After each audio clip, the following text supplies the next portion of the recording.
아이를 키우는 일은 하나의 우주를 키우는 일과도 같지만 그 기본은 그렇게 특별한 일은 아닙니다.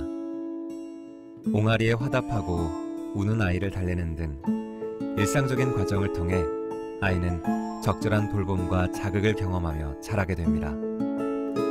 어린 시절 어떤 보살핌을 받고 어떤 감정을 느꼈는지의 여부는 결국 성인이 되었을 때의 정체성을 결정하는 중요한 바탕이 됩니다. 그러나 영유아기를 포함해 어린 시절의 따뜻한 돌봄이 아닌 학대가 가해졌다면 그 아이에게 주어진 미래는 우리가 상상하는 것보다 더 끔찍할지도 모릅니다. 먼 이야기가 아닙니다. 바로 우리의 이야기입니다. 여기 아이가 있습니다. 그리고 부모가 있습니다. 아이와 부모는 가정이라는 울타리 안에서 서로 돌봄을 주고받지만 그 과정이 평온한 것만은 아닙니다. 엄마 화나게 할래 자꾸? 우리는 평범한 아이와 부모의 일상 속에서 그 이야기를 시작해보고자 합니다.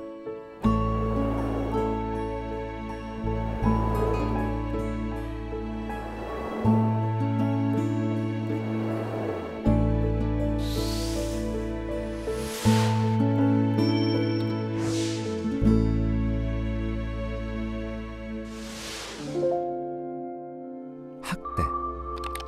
정신적으로나 육체적으로 괴롭히고 가혹하게 대하는 모든 것이 곧 학대입니다. 그러나 많은 부모들은 학대의 범주를 아주 특별한 일로 제한하는 경우가 많습니다.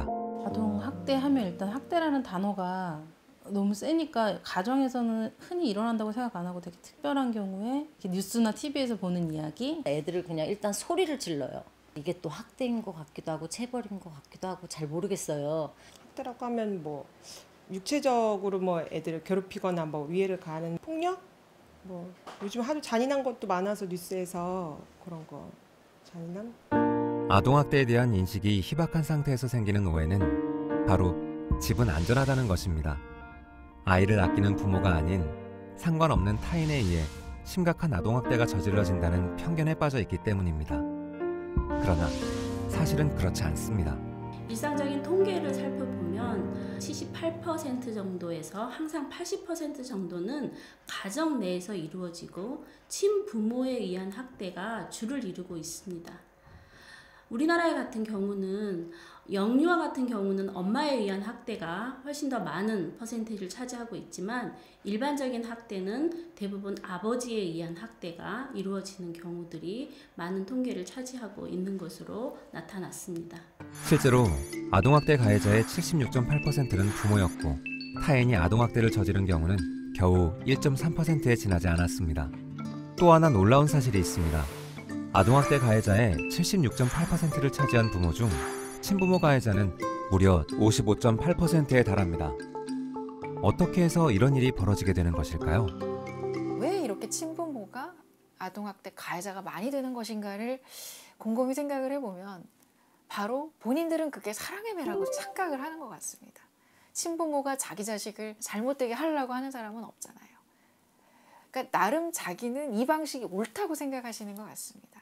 본인들은 양육을 자기 나름대로는 잘 하려고 키우는 과정 속에서 벌어지는 거다라는 것이 어떻게 보면 더 우리가 심각하게 생각을 하고 이 아동학대를 바라봐야 한다. 부모가 자녀를 사랑하는 것은 너무나 당연한데 아이가 뭘 상처받고 뭘 힘들어하고 뭘 필요로 하는지를 잘 알지 못하시는 것. 그리고 부모 마음이 여유가 없고 부모가 바라는 것만 쳐다보고 있고 걱정하고 있고 염려하고 있는 거. 그게 아주 큰 문제인 것 같아요. 학대와 올바른 훈육 사이 그 경계를 고민하며 힘들어하는 엄마들이 모였습니다. 명확한 육아 나침반을 만들어가는 양육의 정석. 짧지만 분명한 답이 있습니다. 요즘 애들이 버릇없다 이런 얘기를 너무 많이 하시니까 어떻게 해야 될지를 모르겠더라고요. 예전에는 체벌 문화가 워낙에 있었고 다들 그렇게 많이 맞고 부모님들한테도 많이 맞고 그렇게 자라왔는데 그렇다고 문제가 있는 건 또 아니잖아요. 그래서 없다고 착각하는 거죠. 아 그런가요? 근데 이제 엄마가 들을 준비가 아니고 먼저 매부터 들거나 먼저 소리부터 지르게 되면 아이들은 도망가기 바쁘고 이 상황을 위기를 모면해야겠다는 생각부터 먼저 하게 됩니다. 그러면은 정상적인 뇌가 작동하는 게 아니라 이 동물적인 본능의 뇌가 먼저 작동을 하기 때문에 도망가려고 그러고 위기 모면하려고 무슨 행동을 하냐면 이상한 거짓말을 하게 돼요. 아이들은 위협감을 느낄 때는 거짓말을 먼저 하기 때문에 체벌을 정말 많이 당한 애들이요. 정말 거짓말을 많이 합니다. 일단 안 맞아야 되고 일단 물리적 고통을 당하지 않기 위해서 그 순간을 일단은 벗어나려고 보니까 한 10분 후, 1시간 후면 드러날 거짓말을 해요. 문제지 10장 안 풀었는데 한 장밖에 안 풀었는데 다 풀었다고 하고 엄마가 늘 10장 안 풀으면 늘 매를 들었거든. 근데 결국은 매를 더 버는 행동을 빤한데도 하게 돼요. 너무 그 순간의 그 고통이 너무 힘들고 피하고 싶으니까. 네. 무조건 도망간다거나 막 먼저 울어서 자기가 이렇게 더 힘들다는 걸 막 과하게 보여주기 위해서 막 기절을 한다거나 그거를 가짜로 이제 경기하는 척을 한다거나 이제 그런 약간의 그거를 전환장애라고 하는데 전문 용어 얘기해서 죄송한데요. 전환 약간 뭐 어디 엄마 나 여기 마비가 된 것 같아 뭐라든지 실제로 마비가 되기도 하고요. 머리가 아프고 배가 아프고 어쨌거나 그 아이들을 그렇게 윽박지를 때는 상당히 그런 어떤 이상한 식으로 아이들이 그 위기를 모면하려는 태도들이 자꾸 반복이 될 수 있다라는 거를 생각을 하시는 게 좋을 것 같습니다.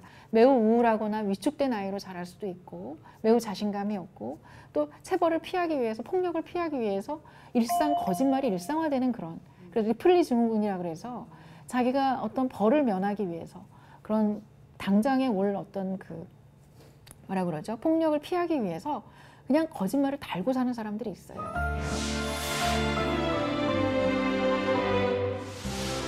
저도 모르게 자연스럽게 등을 뭐 때리게 된다거나 뭐 머리를 꿀밤을 준다거나 이런 것들은 있는데 체벌을 해야겠다라는 어떤 건 원칙적으로 안 하려고 노력하는 편인 것 같아요. 잘못을 했을 때 집에서 진짜 저기 해초리라도 무서운 거를 딱 알아야 된다고 그래야 안 하지 않을까 막 이런 얘기를 할 때 체벌이 필요하다고도 생각은 하긴 해요. 물리적인 게 어느 정도 좀 할 수 없이 가해지는 것 같아요. 체벌을 아무렇게나 뭐 시도 때도 없이 행하는 그런 거는 당연히 반대고요. 그렇지만 따끔하게 단타로 좀 훈육할 수 있는 그런 정도 수준이 필요하다고 생각해요. 극단적인 체벌 사례를 제외하곤 대부분의 체벌을 교육을 위한 가르침이라고 오해하는 부모들. 그로 인해 한국 사회의 가정은 일상적인 학대가 벌어지는 공간이 되고 있습니다. 우리나라는 아동의 인권을 어른들이 마음대로 조절해야 된다라는 생각들이 아직도 팽배해 있는 것이 문제이고 그것이 일종의 아직은 문화적으로는 후진국의 형태인 부분입니다. 문제는 교육적인 효과를 입증하지 못하는 체벌이 가져오는 심각한 부작용입니다. 아이가 매를 맞는 그 당시 느껴질 수 있는 감정은 억울하기도 하고 무기력해지기도 하고 그리고 자아 존중감이 많이 떨어지는 그런 상황이 되기도 합니다. 안 혼냈으면 좋겠어요. 무서워요. 무서워? 네. 답답해요. 답답해? 네. 빨리 끝내버리고 싶은 마음이 계속 답답해요. 손으로 엉덩이를 퍽 때를 그냥 때리지 않았으면 좋겠고 그냥 하지 마 이랬으면 좋겠어. 그냥 예쁜 걸로.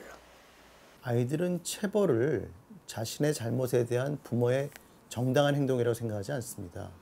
체벌은 무섭고 두렵고 또 자신을 수치스럽게 만드는 그런 어떤 행동이라고 생각하지 내가 체벌을 통해서 반성을 하고 또 부모님한테 미안한 마음을 갖고 그러기에 너무 어렵다는 것이죠. 일단 당장 부모 앞에서 무서우니까 맞기 싫으니까 그 즉각 그 행동을 안 하는 효과는 즉각적으로 눈에 보이는 그것도 매우 짧은 효과 정도는 있을지 모르겠지만 아이들은 굉장히 수치스러워합니다. 일단 매우 수치스러워하고 분노를 속으로 삭히고 내가 지금은 체격이 적고 부모에 비해서 약자니까 대항을 못하지만 언젠가는 내가 부모 앞에서 이거를 제가 갚아주고 싶다라는 그런 분노를 쌓을 수밖에 없게 되고, 사실상 아이가 그 때리는 순간 받는 그 모멸감이나 수치감이나 그 분노감은 결국은 부모와의 관계를 계속 틀어지게 만드는 요소가 되고, 수동 공격성이라 그래서 부모가 말하는 말을 더 이상 듣지 않고 반대 방향으로 하는, 우리 이제 소위 말하는 청개구리 같은 그런 행동을 하는 걸로 이어질 수밖에 없고요. 심지어 나를 더 이상 사랑하지 않겠다라고 결심한 건 아닐까? 라는 생각조차 하는 그런 아이들이 있습니다. 사랑해서 때린다는 말, 가르치기 위해 때린다는 말, 실은 아이의 마음을 망가뜨리는 폭력에 지나지 않습니다. 아이의 행복한 미래를 끊어내는 가장 잔인한 방법, 그것이 체벌의 또 다른 이름일 수 있습니다. 근데 또 요즘은 그렇게 통제를 바로바로 안 하면 오히려 어른들은 엄마를 더 이제 질타하고 애를 저렇게 그러니까 주변에서 욕을 하는 것 같아서 시선이 극단적인 두 가지 언어가 같은, 다 극단 있는 같은 것 데서. 같아요. 학대라는 용어를 쓰면서 또 어떤 곳에서는 맘충이라는 말도 쓰고 뭐 과잉보호라는 말도 쓰면서 아이를 너무 방임한다, 냅둔다, 교육시키지 않는다 이러면서 특히 어른들은 왜 애한테 휘둘리냐고, 쟤를 왜 저렇게 놔두냐고 이러니까 오히려 엄마들도 되게 공공장소감이 예민하게 아이들한테 이제 체벌이나 이런 것들을 더 하게 되는 것 같더라고요. 정말 중요한 말씀이세요. 사실 그 둘 사이에서 어떤 정도의 선을 그어야 아이를 통제도 하면서 또 남한테 피해도 안 주면서 또 아이한테 상처도 안 주면서 그렇게 하느냐가 그 갈등이 되게 많을 것 같은데, 공공장소가 가장 딜레마 상황이죠. 아이한테 네가 이런 행동이 반복이 되면 어떤 일이 벌어질 거야 라고 예고를 시켜주는 것이 굉장히 좋습니다. 아이들은 이제 그럴 때 약간은 이거 지금 우리 엄마 약간 단호한데? 라고 느끼고 거기에서 지금 이 상황을 알려주는 거예요. 이 상황은 지금 집도 아니고 여러 사람, 우리가 모르는 낯선 사람들이 있고 네가 이렇게 소리를 지르고 자꾸 왔다 갔다 하게 되면 다른 사람들이 우리 때문에 식사도 못하고 일을 못해, 방해를 받게 돼 라고 딱 그걸 인식시켜 준 다음에, 그럼에도 불구하고 네가 잘 참기가 어렵고 반복이 된다면 우리가 이 공간에 더 이상 있을 수가 없으니 나갈 거다 라고 하고 데리고 진짜 나가는 것이죠. 근데 부모가 화를 내는 목소리가 더 커서는 안 되겠죠. 체벌을 하거나 그런 것들도 매우 그건 좋지 않고, 소리를 지르는 것도 더욱더 좋지 않고, 지금 이 상황을 인식시켜주고 예고를 시켜준다. 그리고 정말로 계속 반복이 될 경우에는 약속을 지켜서 그 상황으로부터 벗어난다. 함께 데리고 나간다. 그렇게 세 단계를. 멈춰질까요? 그럼요.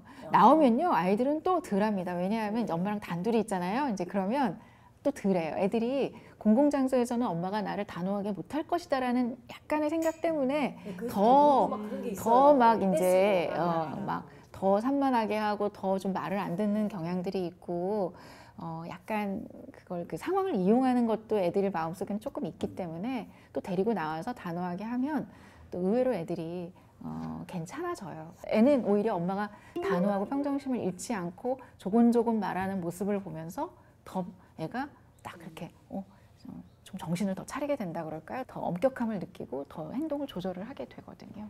그게 바로 전두엽의 기능을 대신해주는 역할입니다. 네.